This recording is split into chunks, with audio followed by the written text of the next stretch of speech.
माझ्या गुहागर मुक्कामातल्या पहिल्या दिवसाची संध्याकाळ सुंदरशा अजगोलीच्या समुद्र किनाऱ्यावर घालवली. गुहागर बीचला लागूनच असलेला हा समुद्र किनारा, जिथून स्थानिक मच्छीमार बांधव मासेमारीसाठी समुद्रात जातात. हा किनारा तितकासा कमर्शियल जरी नसला तरी शांतता अनुभवण्यासाठी हा एक उत्तम पर्याय आहे. नमस्कार, मी दिनेश नवले. या व्हिडिओमध्ये आपण अजगोली त्यासोबतच गुहागरचा समुद्र किनारा पाहणार आहोत व तिथला सूर्यास्त अनुभवणार आहोत. नमस्कार मित्रांनो, स्वागत करतो गुहागर मधल्या पुन्हा एकदा नवीन व्हिडिओमध्ये. मागच्या व्हिडिओमध्ये आपण श्रीमंत तळे हे हिडन स्पॉट पाहिलेलं. तिकडून आता मी निघणार आहे गुहागर बीचला लागून असलेल्या अजगोली गावातल्या अजगोली बीचला.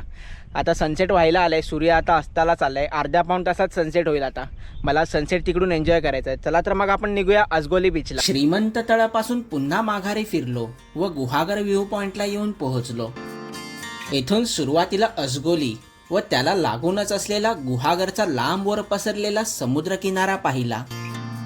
अजगोली किनाऱ्याच्या पाण्यात होड्या दिसल्या. इथून निळाशार समुद्र पाहून आता वेळ न दवडता अजगोलीच्या दिशेने निघालो.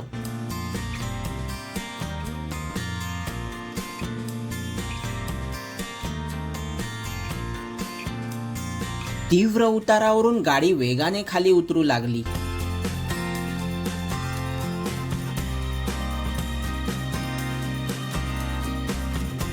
उतार उतरून खाली आलो. रस्त्याला लागूनच सुंदरसं पुरातन श्री वाळुकेश्वर महादेवांचं मंदिर दिसलं. कोकणात समुद्र किनारी पुष्कळ जुनी देवालये आहेत, खास करून महादेवांची. किनारी जाता जाता वाटेत नारळाची उंच उंच झाडं दिसली. अखेर आम्ही अजगोलीच्या समुद्र किनारी येऊन पोहोचलो. तर मंडळी, आपल्या दिवसाचा आपण खूप छान एंड करत आहोत. आता मी पोचलेलो आहे अजगोली बीचला. सुंदर असा बीच आहे माझ्यासमोरच. खूप छान वातावरण आहे. मध्ये होड्या लागलेल्या आहेत. सूर्यास्त होतोय.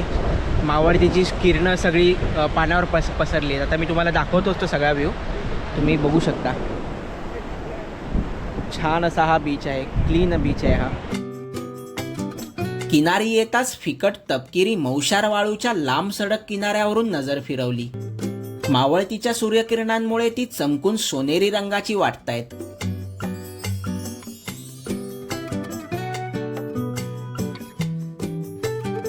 आता समुद्र किनाऱ्याच्या उजव्या बाजूला चाललोय. पुढे आल्यावर किनारीच हनुमंतांचं मंदिर दिसलं. हाच किनारा पुढे गुहागरच्या मुख्य समुद्र किनाऱ्याला जाऊन मिळतो. इथून पाण्यात बऱ्याच बोटी दिसल्या. तसंच किनारी सुद्धा काही बोटी दिसल्या.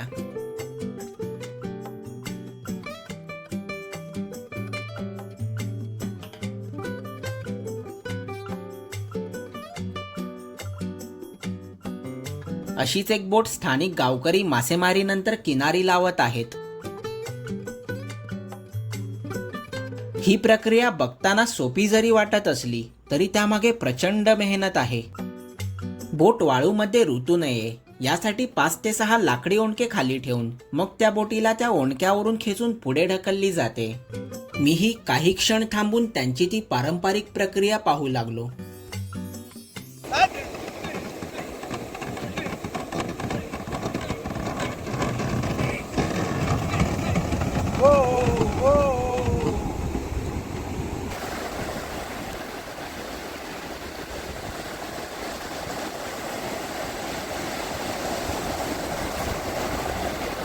मावळतीच्या सूर्याने क्षितिजावर तांबूस रंगाच्या छटा सोडल्यात. त्याचे प्रतिबिंब पाण्यात पडल्याने पाणी मस्त चमकून निघाले.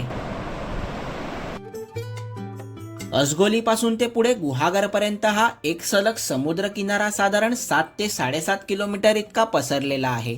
सूर्य तसा हळूहळू खाली सरकतोय. सूर्यास्ताची वेळ जवळ आलेली असली तरी अद्याप सूर्यास्त होण्यासाठी 15 मिनिटं आहेत. म्हणून आम्ही ठरवलं की सूर्यास्त गुहागरच्या समुद्र किनाऱ्यावरून पाहायचा. मग काय, 5 मिनिटांनी येऊन पोहोचलो गुहागरला.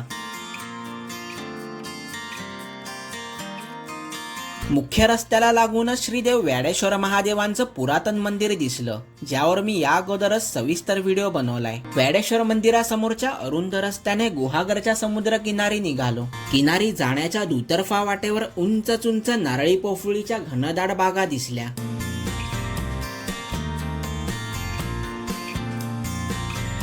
आता गुहागरच्या समुद्र किनारी येऊन पोहोचलो.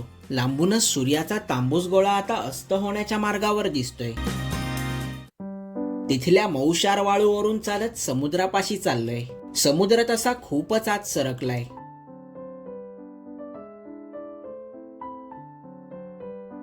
इथून समुद्र किनाऱ्याच्या नारळाच्या घनदाट बागा पाहिल्या.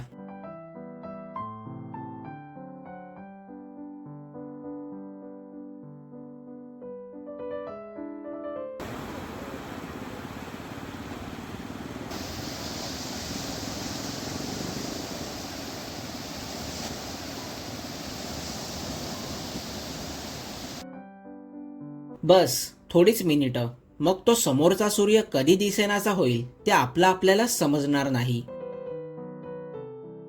मी माझ्यातच गुंतलेला असताना तो तांबूस गोळा कधी नाहीसा झाला ते माझं मला समजलं नाही. सूर्यास्त झाल्यावर आम्ही किनारीच एका ठिकाणी निवांत बसलो.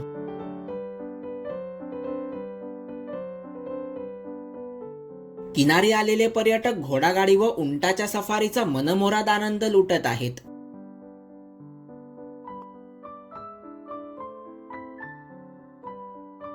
आता अंधार पडू लागला व आम्ही सुद्धा परतीची वाट धरली. माझ्या 3 दिवसांतल्या गुहागर मुक्कामाचा हा पहिला दिवस, जो की मी गुहागरच्या समुद्र किनारी संपवतोय. उद्या म्हणजेच दुसऱ्या दिवशी मी गोपाळगड अंजनवेलच्या दिशेने जातोय. सर्वात आधी गोपाळगड पाहिला, त्याच्यानंतर अंजनवेलचा दीपगृह म्हणजेच लाईट हाऊस व डॉल्फिन पॉइंट सुद्धा पाहिले. आणि हो, पुढचा व्हिडिओ गोपाळगडावर असणार आहे.